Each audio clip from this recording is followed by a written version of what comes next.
প্রিয় ভিউয়ার্স, আজকে আপনাদের সাথে মজার একটা রেসিপি যেটা আমরা সবাই কম বেশি রান্না করে থাকি। আবার অনেকে এটা পছন্দ করে না। কিন্তু অনেক স্বাদ করে রান্না করলে এটা ভালো লাগবে। তো সেই রেসিপি আপনাদের সাথে শেয়ার করব। সেটা হচ্ছে কবুতরের মাংস রান্না। কিভাবে করলে এটা টেস্টি হবে, মজাদার হবে, সবার মুখরোচক একটি খাবার। এটা কম বেশি দেখা যায় যে অনেকেই এটা খায় না বা অনেকে ঝামেলা মনে করে রান্না করে না। তো আমি আপনাদের খুব সহজভাবে দেখাবো রেসিপিটি। কিভাবে অনেক সহজেই কবুতরের মাংস রান্না করে অনেক টেস্টি করে খাওয়া যায়, সেটা আমি আপনাদের দেখাবো। দর্শক, প্রথমেই আমরা কবুতরটা পুরাটাই ভালো করে মানে কবুতরের চামড়াগুলো আমরা করে নিয়ে এখন কবুতরটা আমরা প্রথমে পুড়িয়ে নেব। এটা আপনারা যারা শহরে থাকেন তারা গ্যাসের চুলাতে ওটা পুড়িয়ে নিতে পারবেন। যেহেতু আমরা এটা গ্রামে রেসিপিটা করেছি, এজন্য এটা আমরা মাটির চুলায় লাকড়ি দিয়ে এটাকে আমরা পুড়িয়েছি। খুব ভালোভাবে পোড়াতে হবে। খুব ভালোভাবে পোড়ালে মাংসটাও তত স্বাদ হবে। যেমন আদিম যুগের মানুষেরা কিন্তু দর্শক তারা পুড়িয়ে মাংস খেয়েছে। অনেক টেস্টি নাকি হয়েছিল। যেহেতু আমি খাইনি, তারপরেও বলছি আরকি, শুনেছিলাম বা পড়েছিলাম। তো এটা পুড়িয়ে নেওয়ার পরে ভালোভাবে পরিষ্কার করার পর আমি এটাকে কেটে নিয়েছি পিস, পিস করে। কেটে নেওয়ার পরে এখানে দেখতে পাচ্ছেন কবুতরের মাংস, সাদা এলাচ, দারচিনি, তেজপাতা, পেঁয়াজ কুচি করা, বাটা, আদা বাটা, রসুন বাটা, শুকনা মরিচ বাটা, কাঁচা মরিচ আস্ত, এগুলো সব আছে। এই উপকরণ দিয়েই আমি আজকে রেসিপিটা আপনাদের সাথে শেয়ার করব। দর্শক, আপনারা অবশ্যই ভিডিওটি না টেনে পুরোটাই দেখবেন। ভিডিওটি না টেনে পুরোটাই দেখলে আপনারা অন্যতম মজাদার টেস্টি কবুতর মাংস রান্না শিখে যাবেন। খুব কম সময়ের মধ্যেই, কোনো ঝামেলা ছাড়াই শিখে যাবেন দর্শক। তো অবশ্যই আমাদের ভিডিওটি আপনাদের পুরোটা দেখার অনুরোধ রইল। অবশ্যই আপনারা না টেনে ভিডিওটি পুরোটাই দেখবেন এবং দেখার পরে আপনারা ট্রাই করবেন এই রেসিপিটা, কবুতরের মাংস রেসিপি ট্রাই করবেন। অবশ্যই আপনাদের ভালো লাগবে। দর্শক, সবগুলো রেসিপি আমি একসঙ্গে নিয়ে নিয়েছি, আপনাদের দেখিয়ে নিয়েছি। এখন আমি চুলার উপরে কড়াই বসাবো। কড়াইটি হালকা গরম হওয়ার পরে আমি এখানে তেল দিয়ে নিচ্ছি। তেল বেশি পরিমাণে দিব না। আস্তে, আস্তে এটাকে আমি, যেহেতু মশলাগুলো আছে এগুলো ভাজিয়ে নিতে হবে, কষিয়ে নিতে হবে। তেলটা দেওয়ার পর তেল যখন গরম হয়ে আসবে আমি এখানে দিয়ে নিচ্ছি পেঁয়াজ কুচি। পেঁয়াজ কুচি দিয়ে নেওয়ার পর নাড়তে হবে যেন পেঁয়াজগুলো পুড়িয়ে না যায়। দর্শক, আপনারাও পেঁয়াজ এরকম চাক করে কুচি করে নেবেন। আর কবুতরটা অবশ্যই আপনারা ভালোভাবে পরিষ্কার করে নেবেন। আমি এখানে দিয়ে নিলাম তেজপাতা। এখানে কাঁচা তেজপাতা, আপনারা চাইলে শুকনো ইউজ করতে পারেন, কোনো সমস্যা নেই। দিয়ে নিচ্ছি সাদা এলাচ এবং দারচিনি। সাদা এলাচ এবং দারচিনি দেওয়ার পরে এগুলো একটু নাড়া দিতে হবে যাতে পুড়িয়ে না যায়। দর্শক, আপনারা অনেক মনোযোগ সহকারে এই রেসিপিটা অবশ্যই আপনারা বাসায় ট্রাই করবেন। আসল কথা যে আপনারা যত সুন্দর করে পোড়াবেন, এটার যে পশমগুলো একটু থেকেই থাকে, যত ছোট ছোট, এগুলো পোড়ালে থাকে না, সব আম, পরিষ্কার হয়ে যায়। ভালোভাবে পরিষ্কার করে নেবেন। আমি এখানে দিয়ে নিচ্ছি হলুদ গুঁড়ো। হলুদ গুঁড়ো দেওয়ার পর দিয়ে নিচ্ছি রসুন বাটা। রসুন বাটার পর দিয়ে নিব আদা বাটা। দেখেন দর্শক, পেঁয়াজগুলো একবারে লাল লাল হয়ে আসছে। আমি দিয়ে নিলাম শুকনা মরিচ বাটা।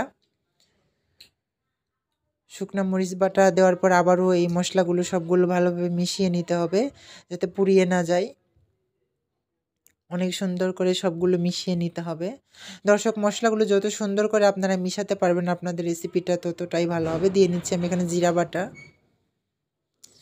একটা একটা করে মশলা আমি এখানে অ্যাড করব আর একটু একটু করে নাড়বো। যেহেতু আমি এখানে কোনো পানি ইউজ করিনি, এই জন্য পুড়িয়ে যেতে পারে। এই মশলাগুলোকে কষানোর জন্য আমি অল্প একটু পানি দিয়ে নিব, খুব বেশি না। দর্শক, আপনারাও অল্প একটু পানি দিয়ে নেবেন। দিয়ে নিয়ে আবারও এগুলো নাড়া দেবেন আর মশলাগুলো অনেক সুন্দর করে কষাবেন যেন কাঁচা কাঁচা না থাকে। মশলাগুলো যত সুন্দর করে আপনারা কষাবেন, রেসিপি খেতে ততই সুন্দর হবে এবং দেখতেও একটা অনেক সুন্দর একটা কালার এবং ঘ্রাণ, অনেক সুন্দর ঘ্রাণ আসবে। মশলাগুলো কষানো শেষ। আমি এখন এখানে কবুতরের মাংসগুলো দিয়ে নিব। কবুতরের মাংসগুলো দেওয়ার পর আমি অনেক সুন্দর করে সবগুলো একত্রে মিশিয়ে নেব। অনেক সুন্দর করে যতক্ষণ সবগুলো একত্রে না মিশ্রিত হবে ততক্ষণ আপনারা এটা নাড়তে থাকবেন। সমস্যা নেই, এটা ভেঙে বা টুকরো হয়ে যাবে না মাংস। এটা আপনারা যত নাড়বেন ততই স্বাদ হবে, টেস্টি হবে। অনেকক্ষণ নাড়তে থাকবেন যাতে সবগুলো মশলা সব মাংসের সাথে একত্রে মিশ্রিত হয়ে যায় ততক্ষণ পর্যন্ত আপনারা নাড়তেই থাকবেন।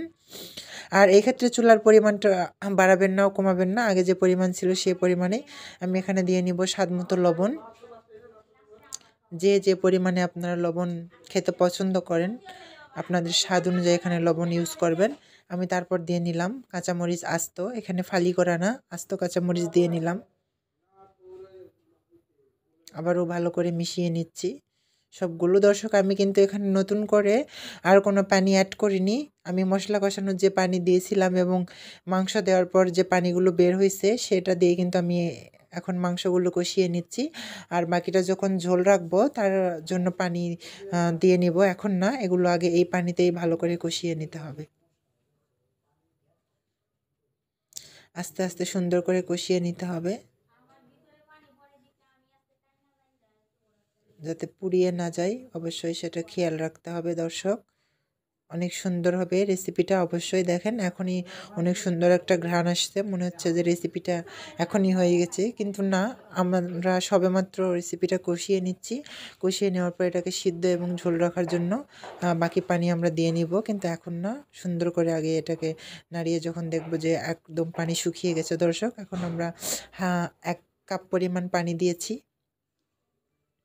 বেশি না, 1 কাপ পরিমাণ পানি ইউজ করলাম এখন। আর চারিদিকে ভালোভাবে নাড়িয়ে নিলাম, মিশিয়ে নিলাম যাতে পুড়িয়ে না যায়, সেজন্য চারিদিকে ভালোভাবে পানি দেওয়ার পর মিশিয়ে নিতে হবে।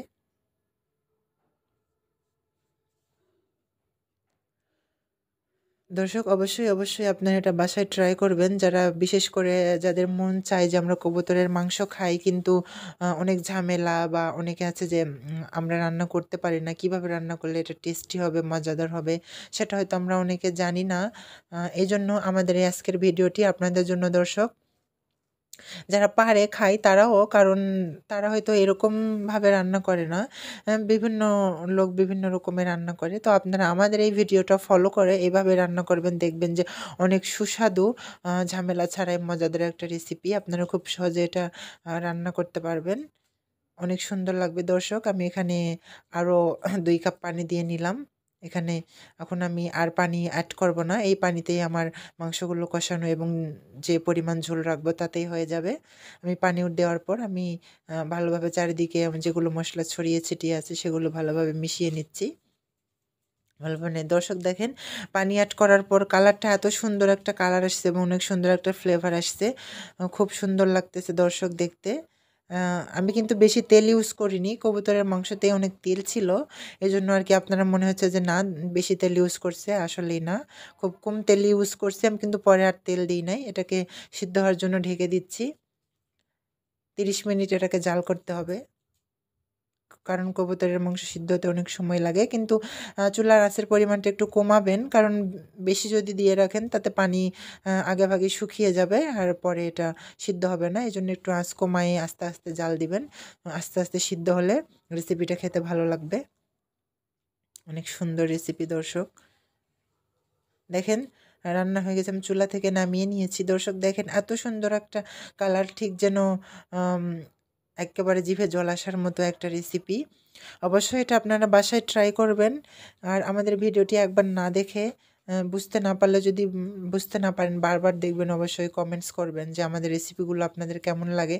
দর্শক আপনাদের দেখার সুবিধার্থে আমরা প্লেটে ঢেলে নিয়েছি। দেখেন অনেক সুন্দর একটা মুখরোচক একটা রেসিপি দর্শক। অবশ্যই আপনি এটা ট্রাই করবেন। আবার অন্য কোনো সময় অন্য কোনো ভিডিও নিয়ে আপনাদের সামনে আসবো। সবাই ভালো থাকবেন, সুস্থ থাকবেন। আ আল্লাহ